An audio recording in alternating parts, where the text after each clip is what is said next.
Welcome dear students, discovery classes में HR sir आप लोगों का फिर से हार्दिक अभिनंदन करता है। डियर स्टूडेंट्स, हम लोग जनरल साइंस के कुछ आउटस्टैंडिंग क्वेश्चंस रीड कर रहे हैं।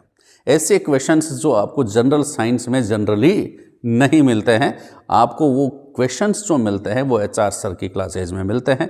इसलिए आपने अभी तक हमारा चैनल सब्सक्राइब नहीं किया है तो चैनल को सब्सक्राइब कर लें, बेल आइकन को भी दबा दें, क्योंकि बेल आइकन से हमारी अच्छी क्लास की सूचना आप लोगों तक जाएगी और आप लोगों को अच्छे पर्सन देखने को मिलेंगे। आपकी तैयारी को मजबूत करेंगे, आपकी सफलता को मजबूत करेंगे, आप सफलता के नज़दीक जाएंगे और सफल होकर के आएंगे। तो देखिए, महत्वपूर्ण प्रश्न आज के टॉपिक में क्या क्या है। आज के टॉपिक में आप लोगों के लिए हैं जो फंजाई जो होते हैं, कवक जो होते हैं, वो प्लांट्स में कौन कौन सी डिजीज उत्पन्न करते हैं। IAS, SSC, railway, Delhi police, Rajasthan police, first grade, second grade, सभी के लिए बड़ी एग्जामिनेशन के लिए बड़े प्रश्न हैं। तो शुरू करते हैं डियर स्टूडेंट्स कि GS वॉल्यूम 10, ठीक है, जनरल साइंस का वॉल्यूम 10 आप लोगों के लिए है कि श्वेत कीट रोग, बहुत बढ़िया प्रश्न। व्हाइट रस्ट डिजीज बहुत बार पूछा जाता है बच्चा, और जिसका ये प्रश्न सही होता है ना, ये जो गलत होने वाले प्रश्न है व्हाइट रस्ट, ठीक है, थोड़ी बहुत अंग्रेजी छांट लेने दो हमारे को भी। व्हाइट रस्ट जो डिजीज है वह किसके द्वारा होती है? एल बुगो नामक कवक के द्वारा होती है। एल बुगो, ठीक है, एल बुगो याद होने में थोड़ा सा टिपिकल है, लेकिन साइंस ऐसा सब्जेक्ट है जो एक बार याद हो गया ना दिमाग से जाता नहीं है, ठीक है ना। याद हो, दिमाग में आ गया तो दिमाग से जाएगा नहीं, बस आप उसको दिमाग में बैठा लो। एल बुगो, एल बुगो, एल बुगो जो होता है उसके कारण व्हाइट रस्ट होता है, ठीक है। Next, powdery mildew, powdery mildew यानी कि चूर्ण रोग जो होता है वह कौन से कवक द्वारा होता है? एरिसाइफी, एरिसाइफी, एरिसाइफी, एरिसाइफी, एरिसाइफी, एरिसाइफी, एरिसाइफी, एरिसाइफी स्पीसीज, इससे क्या होता है? पाउडरी मिल्ड्यू होता है, चूर्ण रोग होता है, पाउडर हो जाता है किसी भी दाने का। डाउनी मिल्ड्यू, डाउनी मिल्ड्यू, देखो पाउडरी मिल्ड्यू है, इधर डाउनी मिल्ड्यू है, देखो साइंस इसी का नाम है। 5-10% आप लोगों को की लाइफ चेंज कर सकते हैं अगर आपकी एग्जामिनेशन में ये पर्सन सही हो जाए तो। आप सबको पता है कि सिर्फ एक क्वेश्चन जो है ना वह आपको कंपटीशन से बाहर कर सकता है, इसलिए गंभीरता समझे पॉइंट की, किसी भी प्रश्न को गंभीरता से याद करें, क्योंकि हो सकता है वह प्रश्न जो है वह आपका भाग्य चेंज कर दे। इसलिए थोड़ी सी मेहनत, थोड़ी सी बातें इन प्रश्नों के साथ कर लिया करो, ठीक है। तो क्या प्रश्न आ रहे हैं? देखो, चूर्ण रोग, थोड़ा सा जोर आएगा आपको, पाउडरी मिल्ड्यू और डाउनी मिल्ड्यू, है ना, डाउनी मिल्ड्यू।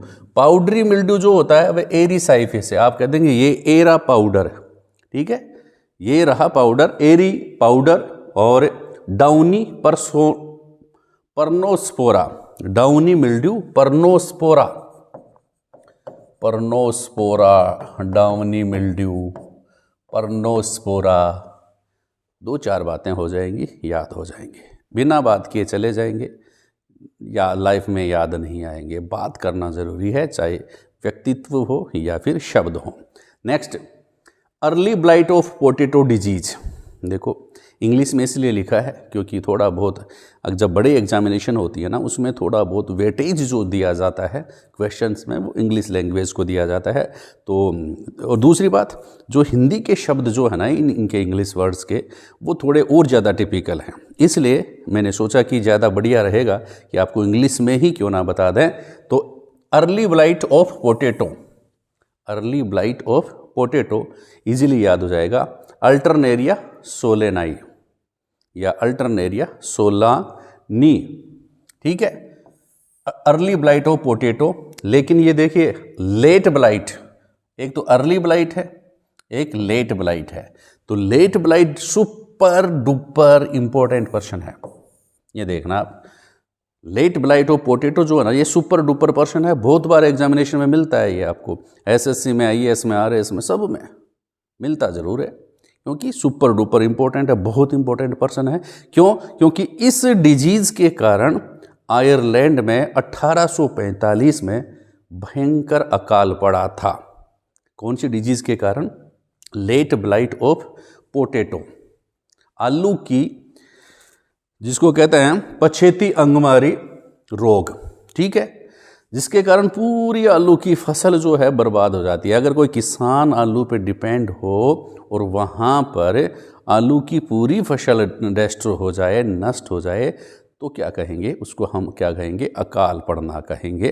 तो कौन सी डिजीज़ के कारण? Late blight of potato. कहाँ पर हुई? आयरलैंड में। कब हुई? 1845 में। चलो बच्चा, पर किसके कारण हुई? तो देखो, जब अकाल होता ना तो फाइटो फाइटो फाइटो, लड़ाई लड़ो, खुद की परिस्थितियों से लड़ो, ठीक है ना, परिस्थितियों से लड़ाई होती है। तो यहाँ पर नाम भी कुछ ऐसा ही है, फाइटोपथोरा, फाइटोपथोरा इन्फेस्टेंस, फाइटोपथेरा। आप पहला शब्द इंपॉर्टेंट है, दूसरा शब्द इंपॉर्टेंट नहीं है। दूसरा शब्द आपको ऑप्शन में, फर्स्ट जो शब्द है इसी से ही आपका आंसर क्लियर हो जाएगा। जैसे इसमें अल्टरनेरिया याद कर लें, इसमें फाइटोपथेरा याद कर लें, इसमें पर्नोस्पोरा याद कर लें, इसमें एरिसाइफी याद कर लें, उसमें एल्ब्यूगो याद कर लें।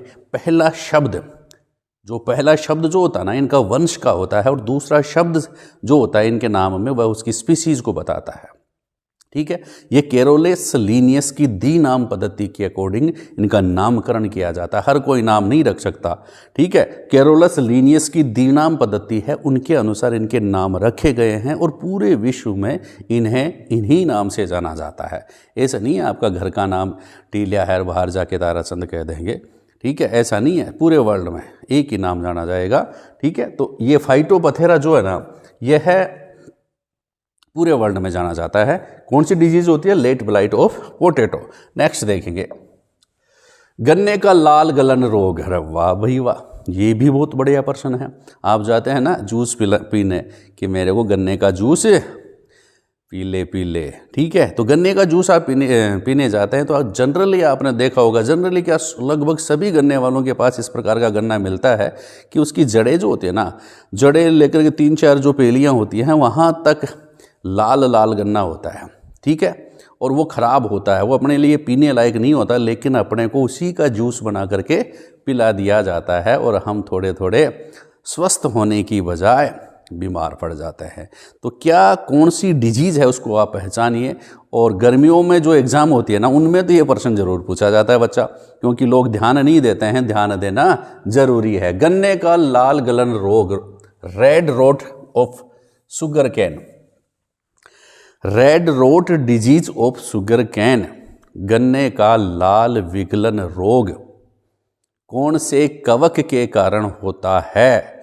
तो बच्चा कोलेटोट्राइकम, कोलेटोट्राइकम फलकेटम।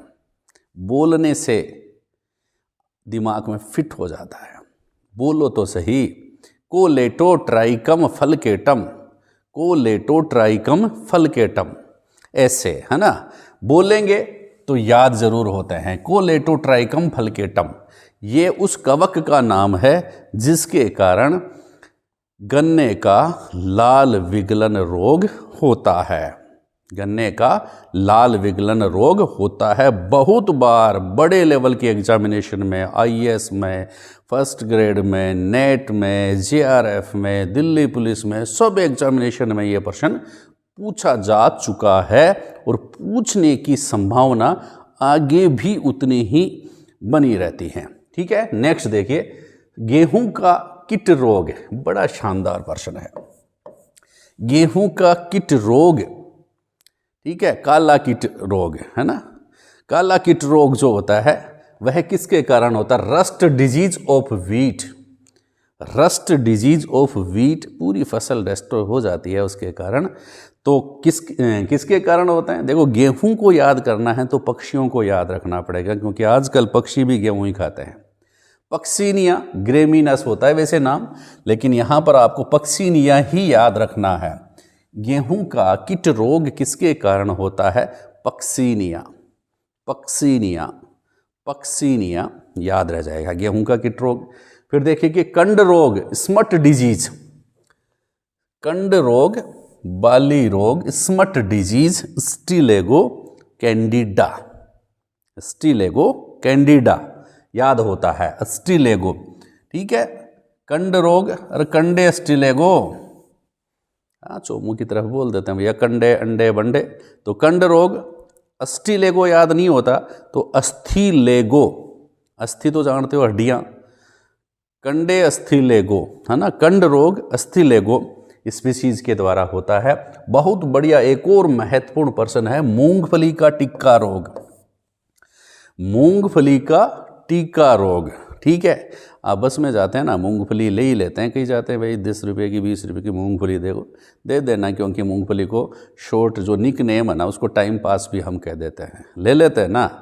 और आराम से जब भी मूंगफली खाते हैं भैया टिक के खाते हैं, सीट पे चलते फिरते नहीं खाते हैं। एक बार टिक गए ना सीट वगैरह पे, बस में कोई खड़ा रहेगा ना वैसे झूलता जाएगा, वो मूंगफली नहीं खा पाएगा। कौन सा खा पाएगा? जो टिक्का हुआ है। तो मूंगफली में टिक्का रोग भी लगता है भैया, टाइम पास में टिक्का रोग लगता है। लेकिन जैसे ही सीट पर आपके हाथ में मूंगफली है, थोड़ी बहुत सीट आपको मिलेगी ना वहाँ पर बस में, तो आप कहेंगे भाई थोड़ा सरको थोड़ा सा सरको। जब सरक जाते हैं ना तो फिर बैठ जाते हैं, और बैठ जाते हैं ना तो उसके बाद मूंगफली खाते हैं। तो किसके कारण टिक्का रोग होता है? तो सर्कोस्पोरा, किसके द्वारा? सर्कोस्पोरा स्पीसीज, मूंगफली का टिक्का रोग सर्कोस्पोरा स्पीसीज के कारण होता है। ठीक है ना बच्चा, याद होता है। नेक्स्ट, डैम्पिंग ऑफ, ये भी बढ़िया प्रश्न है, damping off disease Pythium species. Pythium species ज़्यादा इतना इंपॉर्टेंट नहीं है जितने ये हैं, लेकिन फिर भी प्रश्न तो बनता है। डैम्पिंग ऑफ डिजीज जो होती है वह पाइथियम की स्पीसीज के द्वारा होती है। एक और महत्वपूर्ण प्रश्न जो बिलोंग या जिसको रिलेटेड है इंडिया से और भारत से, उसका बड़ा मजबूत नाता है, गेहूं वाला भी है, लेकिन ये भी बहुत इंपॉर्टेंट है कि यह प्रश्न काफ़ी बार पूछा जाता है कि brown leaf spot of rice, brown leaf spot of rice, brown leaf spot, भूरी जो चावल की जो पत्तियां हैं ना उसके ऊपर भूरे रंग के स्पॉट हो जाते हैं। ठीक है, इसको क्या कहते हैं हिंदी में? चावल की भूरी पर्णचित्ती रोग। पर्ण का मतलब जानते हो पत्ती होती है, चित्ती का मतलब होता है स्पॉट या धब्बा। भूरे भूरे धब्बे अगर चावल की पत्ती पे हो जाएं तो इसको क्या कहेंगे? Brown leaf spot of rice. ठीक है, ठीक है ना। तो किसके कारण? भैया चावल बनाने हैं तो हेली वालों को बुला लो, हेली में जो भी हैं गांव में कहते ना, हेली में भी बुलाओ दिया भैया, चावल बनाए ही पावण आएडा ही तो चावल वगैरह जीम जाओ। ठीक है ना। तो हेली में जो बुलाने के लिए कह देते हैं, हेली क्या है नाम इसका? हेलमिंथोस्पोरियम, हेलमिंथोस्पोरियम, हेलमिंथोस्पोरियम। हेली याद रह जाएगा चावल के साथ, तो ऑप्शन पे टिक लग जाएगा। हेलमिंथोस्पोरियम स्पीसीज या ओराइजी, ओराइजी चावल का नाम होता है बच्चा बोटेनिकल। तो हेलमिंथोस्पोरियम ओराइजी जो है वह स्पीसीज है कवक की, जिसके कारण चावल की पत्तियों के ऊपर भूरे धब्बे हो जाते हैं। उसको हम कहते हैं brown leaf spot of rice. ठीक है बच्चा। चलो भैया, ये कुछ महत्वपूर्ण प्रश्न थे कि कौन से कवक कौन से पादप में कौन सा रोग उत्पन्न करते हैं। क्लास अच्छी लगी है तो चैनल को सब्सक्राइब करना मत भूलना, और इस क्लास को शेयर करना मत भूलना। ठीक है, थैंक यू।